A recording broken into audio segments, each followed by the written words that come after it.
We are detectives. We eavesdrop. We observe. We are wired to ask questions. One of the most primordial intrinsic needs of humans is to comprehend the world around us and then communicate that understanding. Poetry and science have grown up together as siblings.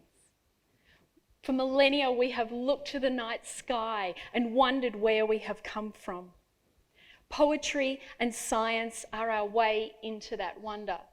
They are closer together than they are apart. Early poets like Lucretius or Virgil wrote about science with reverence. When we read a poem, we run to the science books to find out more. When we listen to the science or look at the stars, we run inside to write a poem. Forever we have wanted to push further our boundaries of knowledge, connect with the environment, and metaphorically lasso a galaxy or two while we're at it. The methods and frameworks used in poetry may be different, and the methods are not always the same, and the audiences either. But both worlds look at curiosity, connection, collaboration, big ideas, details, patterns, and the importance of language. Poets, if you hadn't noticed, tend to talk in hyperbole. Scientists don't. When scientists talk of the Big Bang, when the universe was hot and dense, they might say, as the universe cooled, conditions became just right to give rise to the building blocks of matter, the quarks and electrons of which we're all made. A few millionths of a second later, quarks aggregated to produce protons and neutrons and then combined into nuclei. Stunning facts. But as a poet, I take a more meandering route. I might say there was an expansion of space simultaneously everywhere, not at 0 second, but close. The first 100th of a second, hotter than the hottest star, blue hot, a nursery of brooding hot. The Norse myth says earth was not found nor heaven above, but in a yawning gap there was grass but nowhere. There were no Vikings, no vanilla, no lampshades, but there was Lego. Lego for life. In the first 3 minutes of the universe, anything that would be everything started to clump together, ferment, began to develop lips to form the word poem. One star dreamed of turning away another just so it could shape clay. The universe became a rogue gallery of jigsaws fighting for space, and in quiet moments, mango juice squeezed from the heavens and sparkled like shark suits. See, my poem's unabashed exaggeration. The scientist's words were awe-inspiring enough, and the facts are life-changing already. There's no need to hang colour or beauty on top of them. But I can't help myself. It's how I see things. I love combining poetry and science together in any way I can. My latest project looks creatively at the story of gravitational waves. It's a planetarium show, a multimedia immersive exploration at the point where music, poetry, video art, and science intersect to create this realm of gravitational waves. I wanted the audiences to be intimate with the art, to dive in, to listen to the universe, to care about collisions that happened so far away. I wanted the audiences to hear what the scientists were saying. Because I'm compelled to use poetry with these scientific stories. For me, it's about asking questions, engaging with the science, and harnessing emotion. The Nobel Prize-winning physicist Niels Bohr said, "What is it we humans depend on? We depend on our language. We are suspended in words. Our task is to communicate that experience and ideas to others." And I love that idea, the poet and the scientist both depending on language. And here, storytelling is the key. Scientists regularly and successfully use storytelling in their science communication. They weave metaphor into their narrative. It can become an indispensable tool. I even think that small stories or creative analogies help a non-scientist like me understand something like the second law of thermodynamics.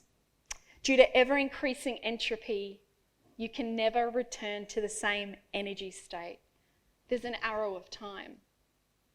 As Sean Carroll, a theoretical physicist, writes in his book, The Big Picture, you put milk or cream into coffee and watch them mix. You can't unmix them. There's order into chaos. There's a change of entropy. And it's stories like these that help give me an insight or help me delve into the science. With abstract concepts and ideas, complex words cast into facts that drive me further and open up our eyes to a new universe. And it's the poetic descriptions that often stay with us, whether it's iconic astronomer Carl Sagan talking about the fragility of our planet by saying, the world is a very small stage in a vast cosmic arena. Or British Australian astrophysicist Lisa Harvey-Smith detailing the scene towards the ending of a universe by saying, we see the battered shells of mangled hybrid galaxies. Big picture stories suddenly take shape in metaphor. The universe can be elegant, or genes can be selfish, and they open up our eyes to new worlds. And when we feel connected to a narrative, we're more likely to remember it and take it in. Theoretical astrophysicist Katie Mack wrote a Twitter poem called Disorientation about the gorgeous expanse of our universe. In it, she wrote, I want you to see your world from 4 billion miles away, a tiny glint of blue in the sharp white light of an ordinary star. I want you to try to make out the boundaries of your nation from that vantage point and fail. Within a few lines, she has drawn us into the splendor of our shared cosmic story. But more importantly, she jumpstarts a conversation about climate change, global migration, and the responsibility of caring for each other and our planet. The poet and the scientist dealing with moral and ethical questions in their work. And as a writer, I can tell you about a farmer on a small island who has lost everything, her family and those that she loves, with the rising tides destroying everything around her. Data and science are crucial in this story, but storytelling matters and helps personalize it and brings us into care and hopefully act. The poet and the scientist nurturing and cultivating change. And creativity is a big part of these stories too. Russian poet Alexander Pushkin said, inspiration is needed in geometry as much as in poetry. It doesn't mean that every scientific discovery will have a eureka moment, and nor is it like that with poetry.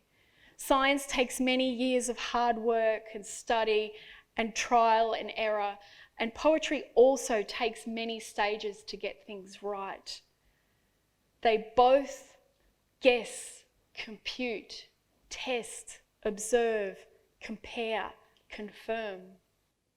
Not every moment of doing the science or writing the poem is an amazing thing, but it can be absolutely profound. In high school, I was discouraged from going any further with my science, and if I'm completely honest, I wouldn't have known what path to take. I chose the avenue of art, not knowing that the streams didn't have to be divided forever. The science kept calling out to me, falling in my lap, demanded to be read at bedtime, listened to in a lecture, or watched in a documentary. I knew I had to combine them again. And I have been so lucky to work with the most amazing, articulate scientists. And what I know from them is this: they talk with passion, with respect, with knowledge. Listen to them carefully, the way their voices rise when talking about the first image of a black hole, or the way they are patient when discussing quantum tunneling, or animated when discussing the latest candidate for dark matter, or in their element when talking about their chosen field. And if then, as poets, we can give you a momentary glimpse into the scientific world, or open a door for you to enter through to learn a little bit more, or even give a scientist a slightly different perspective on something different, then we have done our job.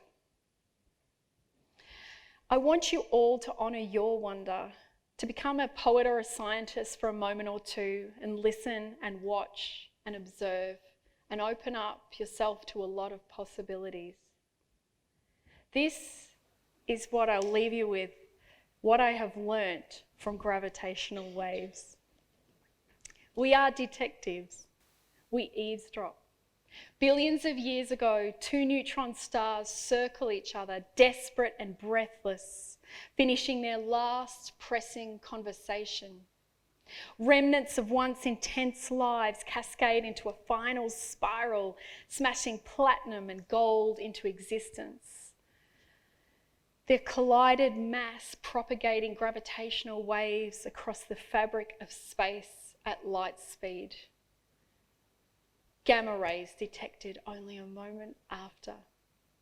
We were watching, we were listening to their final words rippling right through us.